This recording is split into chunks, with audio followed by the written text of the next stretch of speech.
Some new measures implemented today might actually impact that part. This is also about reining in property prices to a certain extent. You'll know if you go looking at apartments in Hong Kong. What Hong Kong is famed for is small apartments. That's not a great selling point if you're a developer. So you go to the developer and look at an apartment, everything's big. Instead, take a look at this brochure. This is absolutely enormous.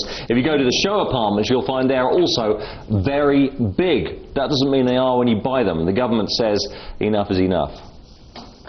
The billboard for this Hong Kong construction project suggests the luxury apartments are surrounded by open space. The reality is somewhat different. The website for Cheung Kong Holdings, Le Prestige, shows a glistening waterfront building many times higher than anything nearby.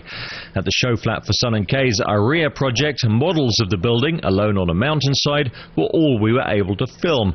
Cameras are barred from the apartment. Inside, though, marketing methods giving the appearance of space and quality. Most of the internal walls and doors were removed, beds were shorter and wardrobes narrower than standard, mirrors were installed throughout, and some materials were higher quality than the finished apartments will have. You can get a mortgage in Hong Kong for close to 1%, thanks to the territory's peg to the US dollar. Add to that a surging Chinese economy just across the border, and you have a recipe for a hot property market where developers aren't always completely open about what they're selling. Developers have been very creative in setting up very creative show flats. And there have been concern from members of the public that many of the show flats, well, they may not accurately and clearly reflect the actual situations of the flats which are being handed over. So, starting today, developers face new rules on marketing. They must provide at least one model apartment with the layout, materials and other facilities exactly as when the homes are ready. Cheung Kong Holdings, controlled by Hong Kong's richest man Li Ka-shing and run by his son, says the rules make little difference. All I know is that some of my show flats continue to be open. We didn't make any changes, and somehow they already comply with the contemplated new rules. And he may be right. Hong Kong home prices are up 39% since the start of last year. Unrealistic show flats or not, the buyers keep coming. And as I noticed, Susan, the buyers keep coming because interest rates are exceptionally low, and that's keeping prices sky high. And we spoke to Margaret Brooke of Professional Property Services, and she said that has to change before prices come off.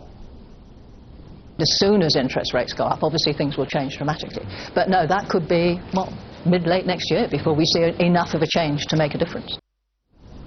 So these new rules from the government, all very welcome perhaps, but will they have an impact on prices? Not necessarily. What do you think, Jing? Will they have an impact on prices? Well, I think they might, because you've got a combination of measures. Here, the government in Hong Kong is trying to stop some of the marketing gimmicks.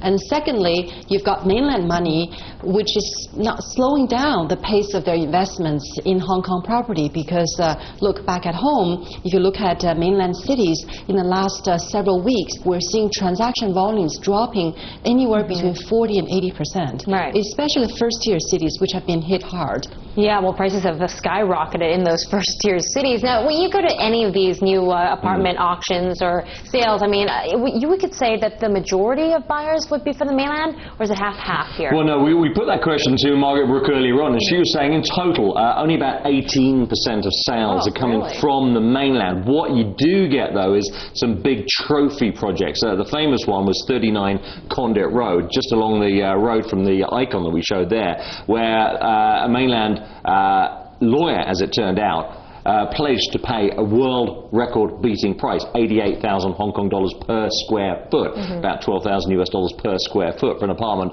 But that sale was never completed. I mean, the problem with the property market in Hong Kong is it's not completely transparent, let's put it that way. Well, the same problems can be said about the mainland market as well. You know? Probably any market. Yeah, some of the identities of the buyers are never known. So what's happening is there's usually a lag between a slowdown in the mainland market and a slowdown in Hong Kong, usually by about 2 to 3 months. Because, you know, look, on April 18th, the Chinese government announced a whole host of measures to slow down price speculation and asset bubbles in the mainland.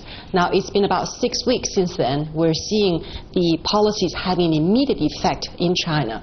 Now, that sentiment is beginning to spill over to Hong Kong. So in the next few months, we may see both Hong Kong and Chinese property markets experiencing a bit of a correction. A bit of a correction. Can you put a number to it, maybe? Well, in transaction volume terms, we are already seeing that.